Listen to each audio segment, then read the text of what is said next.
കേരളത്തിലെ ഒരു പ്രമുഖ ഐ.ടി. കമ്പനിയായ ക്രെസ്റ്റ ഗ്ലോബലിലെ ജീവനക്കാരിയായിരുന്നു മായ. ശാന്ത സ്വഭാവക്കാരിയും കഠിനാധ്വാനിയുമായ മായയുടെ വിവാഹമായിരുന്നു അന്ന്. കമ്പനിയിലെ റീജിയണൽ മാനേജറായ സിദ്ധാർത്ഥ് തന്റെ ആഡംബര കാറിൽ വന്നിറങ്ങുമ്പോൾ കല്യാണ മണ്ഡപം ആളുകളാൽ നിറഞ്ഞിരുന്നു. സിദ്ധാർത്ഥ് വെറുമൊരു ബോസ് മാത്രമായിരുന്നില്ല, കർക്കശക്കാരനാണെങ്കിലും നീതിമാനായിരുന്ന ഒരു ബിസിനസ് മാഗ്നറ്റ് കൂടിയായിരുന്നു. തന്റെ ഓഫീസിലെ ഒരു സാധാരണ ജീവനക്കാരുടെ കല്യാണത്തിന് സിദ്ധാർത്ഥ് നേരിട്ടെത്തിയത് സഹപ്രവർത്തകർക്കിടയിൽ വലിയ അത്ഭുതമുണ്ടാക്കി. പക്ഷേ മണ്ഡപത്തിലേക്ക് കയറിയ സിദ്ധാർത്ഥിനെ വരവേറ്റത് മംഗളഗീതങ്ങളായിരുന്നില്ല, പകരം വൻ അലർച്ചയും കരച്ചിലുമായിരുന്നു. വരനായ രാഹുലിന്റെയും അവന്റെ വീട്ടുകാരുടെയും ഭാവം മാറിയിരുന്നു.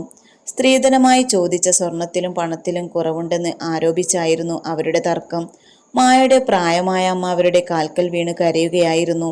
ചോദിച്ച 50 പവൻ സ്വർണവും കാറും തരാതെ ഈ കല്യാണം നടക്കില്ല. ഇപ്പോൾ ഇറങ്ങും ഞങ്ങൾ, രാഹുലിന്റെ അച്ഛൻ ആക്രോശിച്ചു. തന്റെ അമ്മയെയും കുടുംബത്തെയും അപമാനിക്കുന്ന രാഹുലിനെ നോക്കി കണ്ണീരൊഴുക്കാനേ മായക്ക് കഴിഞ്ഞുള്ളൂ. ആളുകൾക്കിടയിൽ നിന്ന് മായയുടെ നിസ്സഹായാവസ്ഥ സിദ്ധാർത്ഥ് കൃത്യമായി നിരീക്ഷിക്കുന്നുണ്ടായിരുന്നു. പെട്ടെന്നാണ് ആ ദുരന്തം സംഭവിച്ചത്. പണത്തിന്റെ അഹങ്കാരത്തിൽ രാഹുൽ മായയുടെ കഴുത്തിൽ കെട്ടാൻ വെച്ചിരുന്ന താലിമാല വലിച്ചെറിഞ്ഞു. മായയെയും കുടുംബത്തെയും അത്രമാത്രം അപമാനിച്ചുകൊണ്ട് വരനും വീട്ടുകാരും മണ്ഡപത്തിൽ നിന്നും ഇറങ്ങിപ്പോകാൻ തുടങ്ങി. ബന്ധുക്കളും നാട്ടുകാരും നിശബ്ദരായി നോക്കി നിന്നു. മായയുടെ ജീവിതം അവിടെ തകരുകയാണെന്ന് എല്ലാവരും ഉറപ്പിച്ചു. രാഹുൽ മണ്ഡപത്തിന്റെ പടികൾ ഇറങ്ങാൻ തുടങ്ങിയതും സിദ്ധാർത്ഥ് അവന്റെ മുന്നിലേക്ക് കയറി നിന്നു. ഒരു പെണ്ണിന്റെയും അവളുടെ കുടുംബത്തിന്റെയും അന്തസ് വെച്ച് കളിക്കാൻ നിനക്കൊക്കെ ആരാടോ അധികാരം തന്നത്? സിദ്ധാർത്ഥിന്റെ ശബ്ദം മണ്ഡപത്തിൽ മുഴങ്ങി കേട്ടു. രാഹുൽ സിദ്ധാർത്ഥിനെ തള്ളിമാറ്റാൻ നോക്കിയെങ്കിലും സിദ്ധാർത്ഥ് അവനെ ശക്തമായി തടഞ്ഞു. തുടർന്ന് എല്ലാവരെയും ഞെട്ടിച്ചുകൊണ്ട് സിദ്ധാർത്ഥ് നേരെ മണ്ഡപത്തിലേക്ക് നടന്നു. താഴെ വീണുകിടന്ന ആ താലിമാല അവൻ കയ്യിലെടുത്തു. മായയുടെ അരികിലേക്ക് നടന്നു ചെന്ന സിദ്ധാർത്ഥ് അവളുടെ കണ്ണുകളിലേക്ക് നോക്കി ചോദിച്ചു, മായ, ഈ സിദ്ധാർത്ഥിനെ നിനക്ക് വിശ്വാസമാണോ? ഈ കഴുത്തിൽ ഈ താലി ചാർത്താൻ എനിക്ക് അനുവാദം തരുമോ?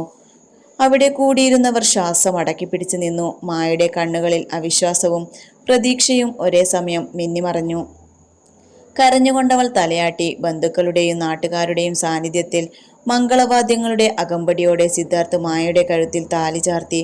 കല്യാണം കഴിഞ്ഞ് സിദ്ധാർത്ഥ് മായയും കൂട്ടി തന്റെ തറവാട്ട് വീട്ടിലേക്ക് എത്തുമ്പോൾ അവിടെ അവന്റെ അമ്മ ശാലിനിയും കുടുംബാംഗങ്ങളും അവരെ കാത്തു നിൽപ്പുണ്ടായിരുന്നു.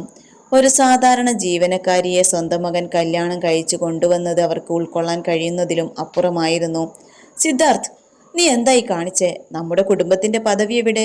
ഈ പെണ്ണിന്റെ അവസ്ഥ എവിടെ? വെറുമൊരു ഓഫീസിലെ ജീവനക്കാരിയെയാണോ നീ വീട്ടിലേക്ക് കയറ്റുന്നത്? ശാലിനി ദേഷ്യത്തോടെ അലറി. സിദ്ധാർത്ഥ് മായയുടെ കൈ ചേർത്ത് പിടിച്ചുകൊണ്ട് ശാന്തമായി പറഞ്ഞു, അമ്മേ, ഞാനിവളെ കല്യാണം കഴിച്ചത് വെറുമൊരു സഹതാപം കൊണ്ടല്ല. അതിന് കൃത്യമായൊരു കാരണമുണ്ട്. അതറിയുമ്പോൾ അമ്മ ഒരിക്കലും എന്നെ തടയില്ല. തന്റെ ബാഗിൽ നിന്നും സിദ്ധാർത്ഥ് ഒരു പഴയ ഡയറിയും ചില രേഖകളും പുറത്തെടുത്തു. അത് കണ്ടതും ശാലിനിയുടെയും കുടുംബത്തിന്റെയും മുഖത്തെ ചോരയൊലിഞ്ഞു. അവർ വിറച്ചുകൊണ്ട് തറഞ്ഞു നിന്നുപോയി. സിദ്ധാർത്ഥ് മേശപ്പുറത്തേക്ക് വെച്ച ആ പഴയ ഡയറിയും രേഖകളും കണ്ടപ്പോൾ അമ്മ ശാലിനിയുടെയും അമ്മാവൻ ശേഖരന്റെയും മുഖം വിളറി വെളുത്തു. മണ്ഡപത്തിൽ വെച്ച് കണ്ടതിനേക്കാൾ വലിയൊരു ഞെട്ടലിലായിരുന്നു അപ്പോൾ മായ. സിദ്ധാർത്ഥ്, എന്താ ഇതൊക്കെ? നീ എന്താണ് പറയാൻ വരുന്നത്? ശാലിനി വിറക്കുന്ന ശബ്ദത്തോടെ ചോദിച്ചു. സിദ്ധാർത്ഥ് ആ ഡയറി കയ്യിലെടുത്ത് മായയുടെ നേർക്ക് തിരിഞ്ഞു. 20 വർഷം മുമ്പ് അച്ഛൻ മരിക്കുമ്പോൾ കടം കയറി മുടിഞ്ഞുപോയ ഈ തറവാടും നമ്മുടെ ബിസിനസ്സും ലേലത്തിൽ പോകേണ്ടതായിരുന്നു. അന്ന് നമ്മളെ സഹായിക്കാൻ സ്വന്തം സമ്പാദ്യവും വീടും വിറ്റ് പണം തന്ന ഒരാളുണ്ടായിരുന്നു. ഓർമ്മയുണ്ടോ? ആ സുരേന്ദ്രേട്ടനെ? സിദ്ധാർത്ഥ് ചോദിച്ചു. ശാലിനി ഒന്നും മിണ്ടാതെ തല താഴ്ത്തി. സിദ്ധാർത്ഥ് തുടർന്നു. അന്ന് ആ പണം വാങ്ങി നമ്മൾ ബിസിനസ് സാമ്രാജ്യം പടുത്തുയർത്തി. പക്ഷെ പണക്കാരനായപ്പോൾ നമ്മൾ ആ മനുഷ്യനെ മറന്നു. കടം വീട്ടാൻ അച്ഛൻ ശ്രമിച്ചെങ്കിലും പെട്ടെന്നുണ്ടായ അച്ഛന്റെ മരണം കാര്യങ്ങൾ മാറ്റിമറിച്ചു. പിന്നീട് അമ്മയും ശേഖരൻ മാമനും കൂടി ആ കുടുംബത്തെ പാടെ അവഗണിച്ചു. ആ സുരേന്ദ്രന്റെ മകളാണ് അമ്മേ ഈ നിൽക്കുന്ന മായ. സിദ്ധാർത്ഥിന്റെ വാക്കുകൾ കേട്ട് മായ തരിച്ചു നിന്നു. തന്റെ അച്ഛൻ പണ്ട് വലിയൊരു ബിസിനസ്സുകാരനായിരുന്നുവെന്നും ആരോ ചതിച്ചതാണെന്നും അമ്മ പറഞ്ഞു മാത്രമേ അവൾക്കറിയാമായിരുന്നുള്ളൂ. ആ ചതിക്ക് പിന്നിൽ തന്റെ ബോസിന്റെ കുടുംബമായിരുന്നു. മായയുടെ കണ്ണുകൾ നിറഞ്ഞു. ഞാൻ കഴിഞ്ഞ മാസമാണ് അച്ഛന്റെ പഴയ ഈ ഡയറി വായിക്കുന്നത്, സിദ്ധാർത്ഥ് അമ്മയുടെ മുഖത്തേക്ക് നോക്കി പറഞ്ഞു. അതിൽ അച്ഛൻ വ്യക്തമായി എഴുതിയിട്ടുണ്ട്, സുരേന്ദ്രന്റെ കുടുംബത്തോട് നമ്മൾ വലിയ ചതിയാണ് ചെയ്തത്. അവർക്ക് നൽകാനുള്ള പണവും പദവിയും തിരികെ നൽകണം എന്ന്. ഞാൻ അവരെ അന്വേഷിച്ച് നടക്കുകയായിരുന്നു. അപ്പോഴാണ് മായ എൻ്റെ ഓഫീസിൽ ജോലിക്ക് കയറുന്നത്. അവളുടെ രേഖകൾ പരിശോധിച്ചപ്പോഴാണ് ഇത് സുരേന്ദ്രന്റെ മകളാണെന്ന് ഞാൻ തിരിച്ചറിഞ്ഞത്. ശേഖരൻ മാമൻ ഇടയിൽ കയറി സംസാരിക്കാൻ ശ്രമിച്ചു. അതിന് ഓഫീസിൽ വെച്ച് പണം കൊടുത്ത് തീർത്താൽ പോരായിരുന്നോ സിദ്ധാർത്ഥ്? അതിന് ഈ ദരിദ്രവാസി പെണ്ണിനെ താലികെട്ടി വീട്ടിലേക്ക് കൊണ്ടുവരണമായിരുന്നോ? നിർത്ത് മാമ, സിദ്ധാർത്ഥ് ഗർജിച്ചു. അവൾ ദരിദ്രവാസിയായത് നമ്മൾ കാരണം മാത്രമാണ്. ഇന്ന് മണ്ഡപത്തിൽ വെച്ച് സ്ത്രീധനത്തിന്റെ പേരിൽ ആ രാഹുലും കുടുംബവും അവളെ അപമാനിച്ചപ്പോൾ മിണ്ടാതിരിക്കാൻ എനിക്ക് കഴിഞ്ഞില്ല. കാരണം അവൾക്ക് ഇന്ന് ആ അവസ്ഥ വന്നത് നമ്മൾ വരുത്തിവെച്ച ശാപമാണ്. ഇതെന്റെ അച്ഛൻ ചെയ്ത തെറ്റിനുള്ള പ്രായച്ചിത്തമാണ്. ഒപ്പം സുരേന്ദ്രൻ സാറിനോടുള്ള എൻ്റെ കടപ്പാടും. സിദ്ധാർത്ഥിന്റെ ദൃഢനിശ്ചയത്തിനു മുന്നിൽ ശാലിനിക്കും ശേഖരനും ഒന്നും പറയാൻ കഴിഞ്ഞില്ല. പക്ഷേ ശാലിനിയുടെ മനസ്സിൽ മായയോടുള്ള പകയും ദേഷ്യവും ഇരട്ടിക്കുകയാണ് ചെയ്തത്. തന്റെ ആഡംബര ജീവിതത്തിലേക്ക് ഒരു സാധാരണക്കാരി മരുമകളായി വന്നത് അവർക്ക് സഹിക്കാൻ കഴിയുമായിരുന്നില്ല. നീ ഇവളെ വീട്ടിൽ കയറ്റിയെങ്കിൽ അനുഭവിച്ചോ, പക്ഷേ ഒന്നുറപ്പിച്ചോ, ഇവളെ എൻ്റെ മരുമകളായി അംഗീകരിക്കാൻ എനിക്ക് കഴിയില്ല, ശാലിനി തിരിഞ്ഞു നടന്നുകൊണ്ട് പറഞ്ഞു. എല്ലാവരും ഹാളിൽ നിന്നും ഒഴിഞ്ഞു പോയപ്പോൾ മായ സിദ്ധാർത്ഥിന്റെ മുന്നിൽ വന്നു നിന്നു. അവളുടെ കണ്ണുകളിൽ നിന്ന് കണ്ണുനീർ ഒലിച്ചിറങ്ങുന്നുണ്ടായിരുന്നു. സാറാണോ ബോസാണോ എന്നെനിക്കറിയില്ല, എന്നോട് എന്തിനാ ഈ വലിയ ചതി ചെയ്തത്? വെറുമൊരു സഹതാപത്തിന്റെയും കടപ്പാടിന്റെയും പേരിൽ എനിക്ക് തന്ന ഈ താലി എനിക്ക് ഭാരമാണ്. എന്നെ എൻ്റെ വീട്ടിലേക്ക് വിട്ടേക്ക്. മായ പൊട്ടിക്കരഞ്ഞു. സിദ്ധാർത്ഥ മായയുടെ തോളിൽ കൈവച്ചു. അവൻ ആദ്യമായി മായയുടെ മുഖത്ത് നോക്കി ശാന്തമായി പുഞ്ചിരിച്ചു. മായയുടെ വാക്കുകൾ സിദ്ധാർത്ഥിന്റെ മനസ്സിനെ നോവിച്ചു. അവൾക്ക് ഈ വിവാഹം ഒരു കടപ്പാടിന്റെ പുറത്ത് ചെയ്ത് ദാനമായിട്ടാണ് തോന്നിയത്. സിദ്ധാർത്ഥ മായയുടെ കൈകളിൽ പതിയെ പിടിച്ചു. മായ, ഇത് വെറുമൊരു സഹതാപമല്ല. എൻ്റെ അച്ഛൻ അനുഭവിച്ച കുറ്റബോധം മാറ്റുക എന്നത് എൻ്റെയും കൂടെ ആവശ്യമായിരുന്നു. അതിലുപരി ഓഫീസിൽ നിന്റെ ആത്മാർത്ഥതയും സ്വഭാവവും കണ്ടപ്പോൾ മുതൽ എനിക്ക് നിന്നോട് ബഹുമാനമുണ്ടായിരുന്നു. ഇന്ന് മണ്ഡപത്തിൽ വെച്ച് നിന്നെ ആ രാഹുൽ അപമാനിച്ചപ്പോൾ നിന്റെ സ്ഥാനത്ത് മറ്റാരാണെങ്കിലും ഞാൻ പ്രതികരിച്ചേനെ. പക്ഷേ നിന്നെ അവിടെ ഉപേക്ഷിച്ച് പോരാൻ എൻ്റെ മനസ്സ് സമ്മതിച്ചില്ല. എനിക്ക് കുറച്ച് സമയം തരൂ, നിനക്കെന്നെ മനസ്സിലാക്കാൻ പറ്റും. സിദ്ധാർത്ഥിന്റെ വാക്കുകളിലെ സത്യസന്ധത മായയുടെ കരച്ചിലടക്കി. എങ്കിലും അപരിചിതമായ ആ വലിയ വീട്ടിൽ താൻ ഒറ്റപ്പെട്ടതുപോലെ അവൾക്ക് തോന്നി. അതേസമയം മുകളിലത്തെ നിലയിൽ മുറിയിൽ ശാലിനിയും സഹോദരൻ ശേഖരനും പുതിയൊരു ഗൂഢാലോചനയിലായിരുന്നു. സിദ്ധാർത്ഥ് ഓഫീസിലേക്ക് പോകുന്ന സമയത്ത് മായയെ മാനസികമായി തളർത്തി ഇവിടെ നിന്നും ഓടിക്കണം എന്നതായിരുന്നു അവരുടെ ലക്ഷ്യം. അവൾ ഈ വീട്ടിൽ രാജ്ഞിയായി വാഴേണ്ട. സിദ്ധാർത്ഥിന് അവളോടുള്ളത് വെറും സഹതാപം മാത്രമാണ്. അതുകൊണ്ട് അവൾ സ്വയം ഇറങ്ങിപ്പോകുന്ന രീതിയിൽ നമ്മൾ കാര്യങ്ങൾ ചെയ്യണം. ശേഖരൻ ശാലിനിയുടെ കാതിൽ ഓതിക്കൊടുത്തു. അടുത്ത ദിവസം രാവിലെ സിദ്ധാർത്ഥ് ഒരു പ്രധാനപ്പെട്ട മീറ്റിങ്ങിനായി ഓഫീസിലേക്ക് ഇറങ്ങി. പോകുന്നതിനു മുമ്പ് അവൻ മായയുടെ അരികിലെത്തി. മായ, ഞാൻ ഓഫീസിൽ പോയി വരാം. അമ്മ എന്തെങ്കിലും പറഞ്ഞാൽ വിഷമിക്കരുത്. ഞാൻ വൈകിട്ട് വന്നിട്ട് നമുക്ക് നിന്റെ അമ്മയെ പോയി കാണാം. സിദ്ധാർത്ഥ് ധൈര്യം പകർന്നു. സിദ്ധാർത്ഥ് കാറോടിച്ചു പോയതിന് തൊട്ടു പിന്നാലെ ശാലിനി അടുക്കളയിലെത്തി. മായ അവിടെ ജോലിക്കാരിയെ സഹായിക്കാൻ ശ്രമിക്കുകയായിരുന്നു. എടി മായ, നീ വല്ലവന്റെയും കാരുണ്യത്തിൽ ഈ വീട്ടിൽ കയറിക്കൂടിയെന്ന് വെച്ച് ഇവിടെ സുഖിച്ച് ജീവിക്കാമെന്ന് വിചാരിക്കേണ്ട. ഇന്ന് വൈകിട്ട് നമ്മുടെ ബിസിനസ് പാർട്ട്ണർമാർ വീട്ടിൽ വരുന്നുണ്ട്. അവർക്കുള്ള ഭക്ഷണം മുഴുവൻ നീ ഒറ്റക്കൊണ്ടാക്കണം. ഒരു വിഭവം പോലും മോശമാകരുത്, ശാലിനി ആജ്ഞാപിച്ചു. ഒരു വലിയ ബിസിനസ് പാർട്ടിക്കുള്ള ഭക്ഷണം പാകം ചെയ്യുക എന്നത് മായയെ സംബന്ധിച്ച് ആലോചിക്കാൻ പോലും കഴിയാത്തതായിരുന്നു. എങ്കിലും ഒരക്ഷരം മിണ്ടാതെ അവൾ തലയാട്ടി. മണിക്കൂറുകളോളം അധ്വാനിച്ചമായ പലതരത്തിലുള്ള വിഭവങ്ങൾ തയ്യാറാക്കി മേശപ്പുറത്ത് വെച്ചു. ശേഖരൻ മാമൻ ആരും കാണാതെ അടുക്കളയിൽ ഒളിച്ചു കയറി. മായ ഉണ്ടാക്കി വെച്ച ബിരിയാണിയുടെയും കറികളുടെയും പാത്രങ്ങൾ തുറന്ന് അതിലേക്ക് വൻതോതിൽ ഉപ്പും എരിവും വാരിത്തൂവി. അവൻ അതപ്പാടെ ഇളക്കിമറിച്ചു. വൈകിട്ട് വിരുന്നുകാർ എത്തി. സിദ്ധാർത്ഥും ഓഫീസിൽ നിന്ന് തിരിച്ചെത്തിയിരുന്നു. എല്ലാവരും ഡൈനിങ് ടേബിളിന് ചുറ്റുമിരുന്നു. ശാലിനി വലിയ അഹങ്കാരത്തോടെ വിരുന്നുകാരോട് പറഞ്ഞു, ഇത് ഞങ്ങളുടെ പുതിയ മരുമകൾ മായ ഉണ്ടാക്കിയ ഭക്ഷണമാണ്.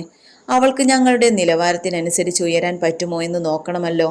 സിദ്ധാർത്ഥ് മായയെ നോക്കി പുഞ്ചിരിച്ചു. വിരുന്നുകാരിലെ പ്രധാനിയായ ബിസിനസ്സുകാരൻ ആദ്യത്തെ ഉരുള ബിരിയാണി വായിലേക്ക് വെച്ചു. അടുത്ത നിമിഷം അയാൾ അത് കടുത്ത ദേഷ്യത്തോടെ പ്ലേറ്റിലേക്ക് തന്നെ തുപ്പി. എന്താണിത് ശാലിനി, ഞങ്ങളെ അപമാനിക്കാൻ വിളിച്ചതാണോ?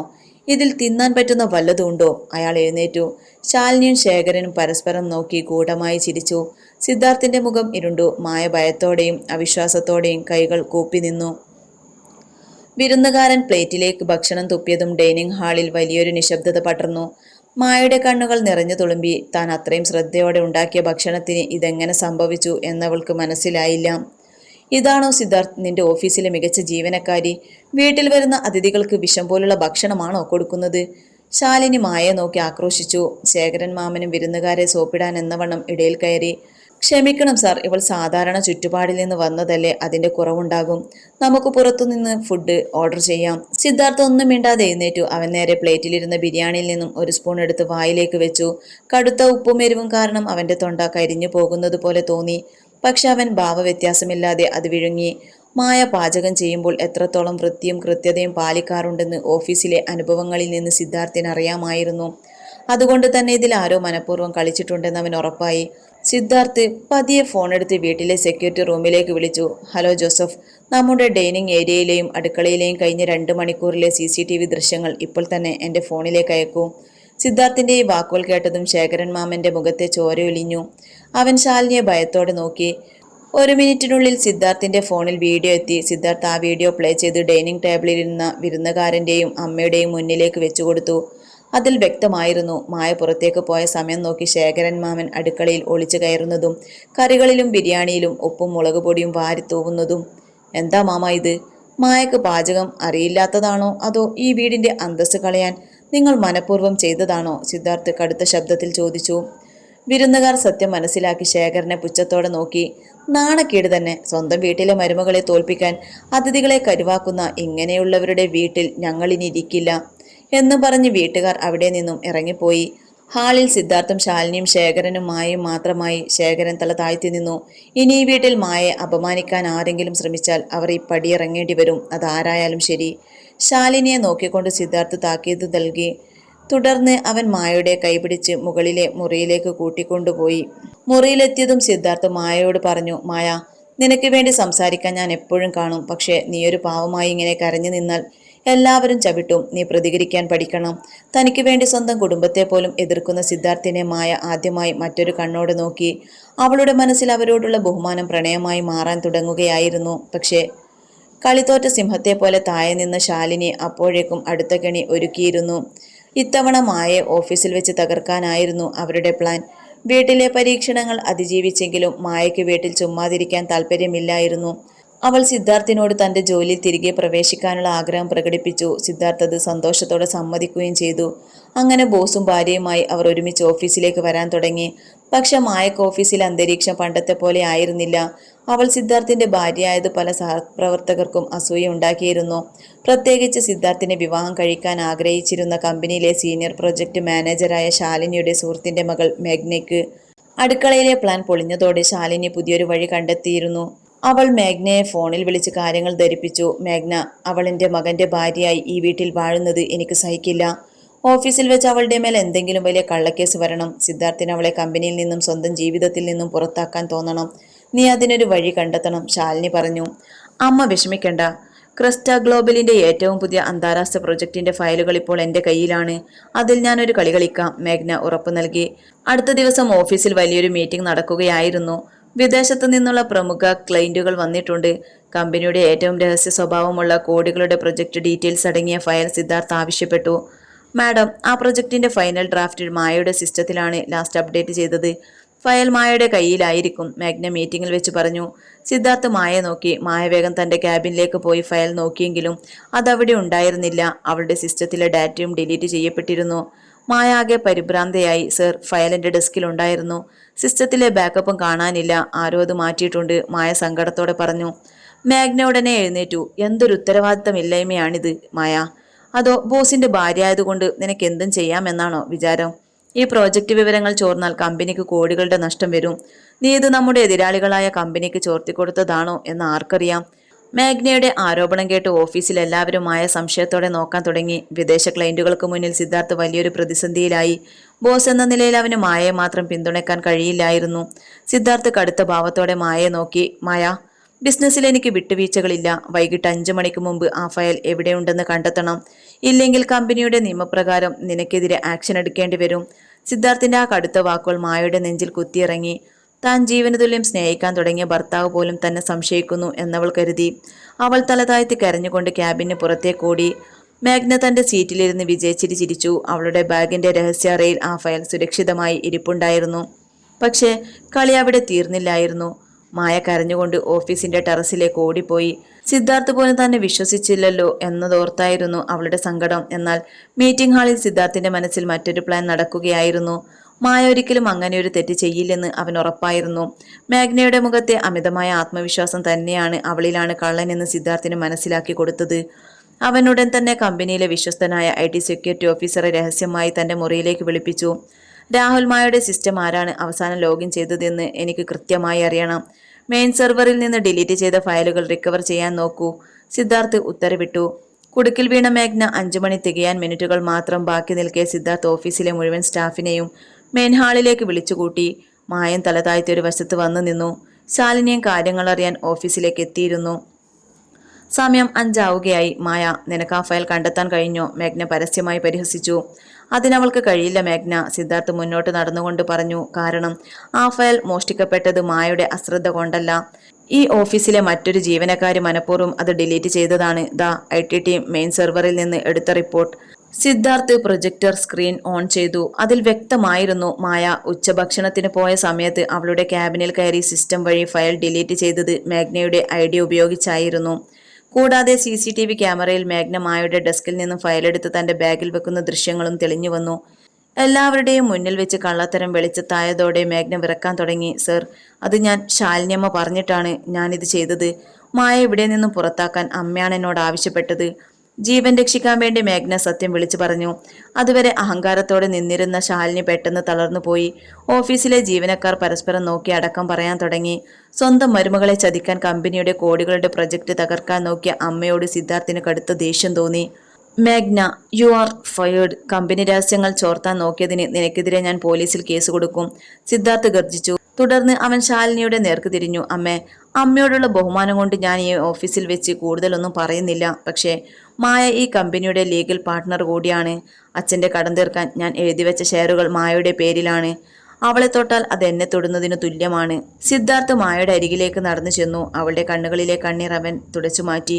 മായ, ഞാൻ മീറ്റിംഗിൽ വെച്ച് നിന്നോട് കടുപ്പിച്ച് സംസാരിച്ചത് കള്ളൻ ആരാണെന്ന് സ്വയം തെറ്റ് ചെയ്യാൻ അവസരം കൊടുക്കാൻ വേണ്ടിയാണ്, അല്ലാതെ നിന്നെ സംശയിച്ചിട്ടല്ല. I'm sorry. സിദ്ധാർത്ഥ് എല്ലാവരുടെയും മുന്നിൽ വെച്ച് അവളോട് ക്ഷമ ചോദിച്ചു. തന്റെ ഭർത്താവ് തന്നെ എത്രത്തോളം വിശ്വസിക്കുന്നുണ്ടെന്നും സംരക്ഷിക്കുന്നുണ്ടെന്നും മായക്ക് അപ്പോഴാണ് പൂർണ്ണമായി മനസ്സിലായത്. അവളുടെ ഉള്ളിലെ പേടിയെല്ലാം മാറി. പകരം സിദ്ധാർത്ഥിനോടുള്ള പ്രണയവും ആത്മവിശ്വാസവും ഇരട്ടിയായി. പക്ഷെ നാണം കെട്ടി വീട്ടിലേക്ക് മടങ്ങിയ ശാലിനിയും ശേഖരനും തങ്ങളുടെ അവസാനത്തെ അടവ് പുറത്തെടുക്കാൻ തീരുമാനിച്ചു. ഇത്തവണ അവർ ലക്ഷ്യം വെച്ചത് മായയുടെ അമ്മയെ ആയിരുന്നു. ഓഫീസിലെ ചതി വെളിപ്പെട്ടതോടെ ശാലിനിയും ശേഖരനും പൂർണ്ണമായും ഒറ്റപ്പെട്ടു. വീട്ടിലെത്തിയ ശാലിനിയുടെ ഉള്ളിൽ നാണക്കേടും ക്രോധവും ആളിക്കത്തുകയായിരുന്നു. തന്റെ മകൻ ഒരു സാധാരണ പെണ്ണിനു വേണ്ടി എല്ലാവരുടെയും മുന്നിൽ വെച്ച് തന്നെ അപമാനിച്ചു എന്നത് അവർക്ക് സഹിക്കാനായില്ല. ശേഖര, ഇനി ഒളിച്ചു കളിച്ചിട്ട് കാര്യമില്ല. സിദ്ധാർത്ഥ ആ പെണ്ണിന്റെ പൂർണ്ണ നിയന്ത്രണത്തിലാണ്. കമ്പനിയുടെ ഷെയർ കൂടി അവളുടെ പേരിലാക്കിയെന്ന് അവൻ പറഞ്ഞു. ഇങ്ങനെ പോയാൽ നമ്മൾ തെരുവിലാകും. എന്തെങ്കിലും ഒടുക്കത്തെ കൈ പ്രയോഗിച്ചേ പറ്റൂ, ശാലിനി പല്ലിറുമിക്കൊണ്ട് പറഞ്ഞു. ശേഖരൻ അപ്പോഴേക്കും ഒരു പുതിയ കെണി ഒരുക്കിയിരുന്നു. നീ പേടിക്കണ്ട ശാലിനി, മായയെ തളർത്തണമെങ്കിൽ അവളുടെ അമ്മയെ പിടിച്ചാൽ മതി. അതിനുള്ള ആളുകളെ ഞാൻ ഏർപ്പാടാക്കി കഴിഞ്ഞു. അടുത്ത ദിവസം രാവിലെ സിദ്ധാർത്ഥും മായും ഓഫീസിലേക്ക് പോയ സമയം നോക്കി ശേഖരന്റെ ഗുണ്ടകൾ മായയുടെ വീട്ടിലേക്ക് കയറി.